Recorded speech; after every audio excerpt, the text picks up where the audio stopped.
Bom dia, boa tarde, boa noite. Bora para a continuação do livro dos Espinhos do Tempo com a Zíbia Gasparetto. E desde já, obrigada por você me acompanhar nesta leitura, tá? Até porque o propósito dessa leitura é levar conhecimento, é levar sabedoria e evolução espiritual. Mas para quem não tem tempo de ler um livro, para quem não tem condições financeiras de comprar um livro, ou para quem não tem paciência mesmo para ler um livro, tá? Por isso eu estou aqui, para fazer essa leitura diária com você e para você. Maria Antônia sentou-se na cama, como vida por uma mola. Está vivo? E aqui estarei sonhando? Não, Maria Antônia, sou eu mesmo. Menelau aproximou-se mais, abraçando-a durante alguns segundos. Ela ficou calada. Depois libertou-se do seu abraço e fixou-o firme. Deu um salto, saiu do leito e olhou profundamente irritada. Então está viva e com saúde, durante anos desapareceu de casa sem notícias ou de qualquer consideração e agora retorna com essa desfaçatez como se nada houvesse? Posso explicar o que me aconteceu, respondeu ele calmo, esforçando-se para não empanar a alegria do regresso. Ah, você pode explicar. Mas eu fiquei aqui todo esse tempo sem saber se estava casada ou viúva, amarrada a você, sem poder decidir minha vida. Eu não podia escrever, estava preso. Preso? Sim. Não escrevi ou dei notícias, foi porque não pude. Se não voltei, foi porque estava preso. O que aconteceu?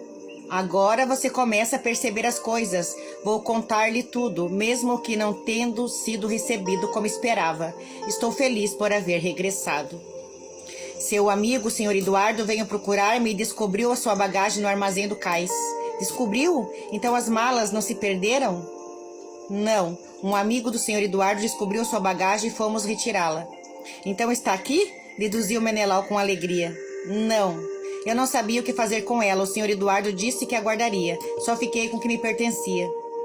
E os mimos para Demerval e a família? Não sei, você sabe que eu não me dou com aquela gente. Pergunte ao Sr. Eduardo. Falemos da sua ausência. Aquela viagem sua eu nunca entendi. Percebo agora que você entrou numa encrenca. Por acaso conseguiu dinheiro? Poder? O que foi?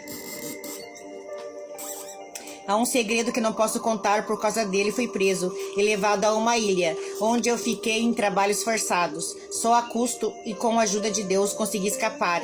Isso eu posso relatar em todos os detalhes. Foi no dia em que eu ia embarcar do navio que me traria de volta ao Brasil. Menelau relatou seu drama à mulher, que ouvia pensativa. Ela não se sentia muito interessada em saber os detalhes ou o sofrimento do marido. Preocupava-se à sua volta, porque certamente ele pretendia continuar exercendo sobre ela a tutela de marido, com a qual se tinha desabituado. Apesar da incerteza da sua situação civil, ela gostava de ser livre e de manter relações amorosas, a que não se proibia, mas que poderiam tornar-se públicas ou comprometedoras, porquanto era ainda casada. Era cômodo e excitante, havia sempre muitos homens interessados em consolá-la, dolorosa ausência do marido. Isso era o que irritava. Menelau não lhe fazia nenhuma falta e não sentia amor por ele. Agora, para ela, havia se tornado figura incômoda e inoportuna. Pensou em expulsá-lo do lar sob a alegação de abandono, mas seria uma mulher separada e seu nome ficaria comprometido. A separação sempre denegria o nome da mulher, mesmo que ela tivesse razões justas. A ideia de que o homem é homem, nada pega, era norma acatada por todos. O que faria? Precisava aceitá-lo de volta, pelo menos por enquanto. Contudo, não o deixaria mandar em sua vida como antes. As coisas mudaram muito por aqui. Os escravos se foram, tornou ele. Uma loucura, replicou ela com raiva. Sequer podemos andar pelas ruas. Esses vagabundos estão por toda parte. Alguns assaltam os antigos donos, matam e roubam. Uma malta horrível. Essa fase vai passar. A escravidão precisava acabar. Você fala sem saber. Largaram seus donos, saíram sem ter para onde ir, nem o que comer. Esmolam nas ruas ou roubam. O que mais poderiam fazer? Quem são eles, senão seres inferiores e ignorantes que precisam de orientação dos donos para sobreviver? São seres humanos como nós. Poderão trabalhar. Os antigos donos, agora seus patrões, terão que pagar pelos seus serviços. Isso é uma exploração, onde já se viu. Casa, comida e ainda dinheiro? Por que não? Aqui em casa não teremos mais nenhum braço escravo. O que ficaram serão pagos pelo seu trabalho. Contrataremos outros também. O serviço deve ser feito. Isso é loucura. Isso nos levará à ruína. Na Europa, todos recebem pelo seu trabalho e estão cada vez mais prósperos. Assumirei os negócios e tudo irá bem. Você cuida dos negócios, mas da minha vida cuido eu. Deseja separação? Questionou ele sério. Se ela desejasse separar-lhe, se sentiria livre para viver sua vida, embora jamais alimentasse a mínima esperança de realizar seus anseios de amor. Não, querido, respondeu ela calma. O que eu não quero é que dirija a minha vida. Sei conduzi-la muito bem. Desde que respeite os limites do bom senso, não penso em guiar seus passos como os de uma criança. Agora deixe-me descansar mais um pouco, estou morta. Essas emoções me cansam. Foi com alívio que Menelau saiu do quarto da mulher. Pretendia fazer ainda muitas coisas naquele dia. Depois de comer a saborosa refeição que Joana amorosamente lhe preparara, Menelau foi procurar Eduardo. Desejava notícias e aproveitaria para buscar seus pertences. As últimas palavras de Maria Antônia fizeram-no tomar uma decisão.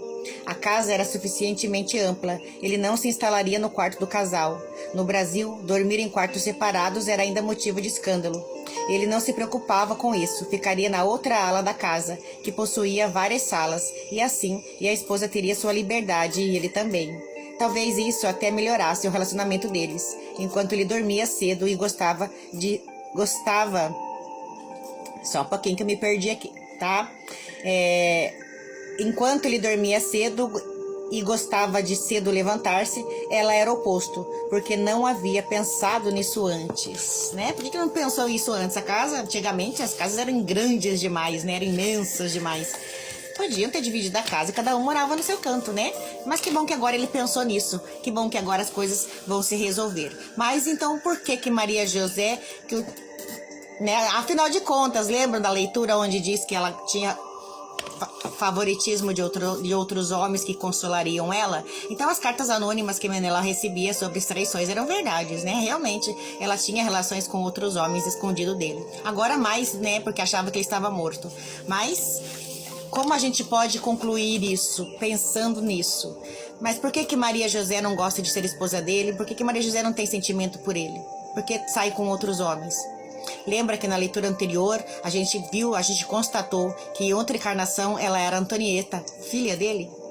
Que era uma pessoa que vivia no mundo errado, fazendo coisas erradas, e que ele se comprometeu vir como marido para poder endireitar ela, para poder aconselhar ela, ensinar a andar no caminho correto? Pois é, ele não conseguiu. Mas ela também, antes de reencarnar, tinha se comprometido a fazer mudanças, mas também não conseguiu. E isso faz parte da nossa evolução espiritual. Nem sempre a gente vai conseguir fazer aquilo que a gente prometeu antes de reencarnar.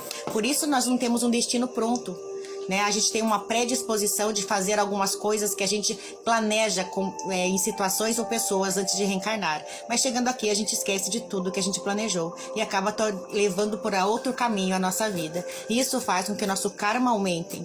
Tá? Os nossos problemas aumentem na nossa próxima encarnação.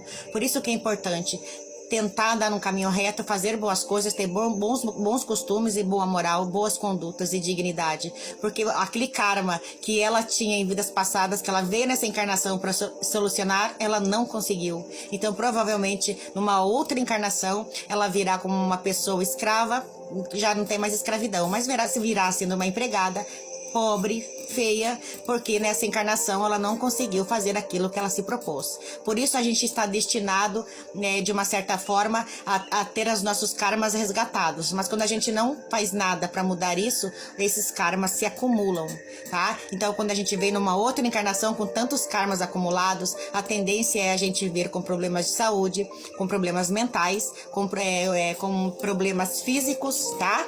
E com condições precárias. Por isso, quando você vê uma pessoa com essas situações, não sinta pena, porque saiba que essa pessoa está resgatando um erro de vidas passadas. Então a gente tem que se alegrar por saber que finalmente ela vai conseguir vencer essa prova. Tenham um bom dia, uma boa tarde, fiquem com Deus. A live já vai começar.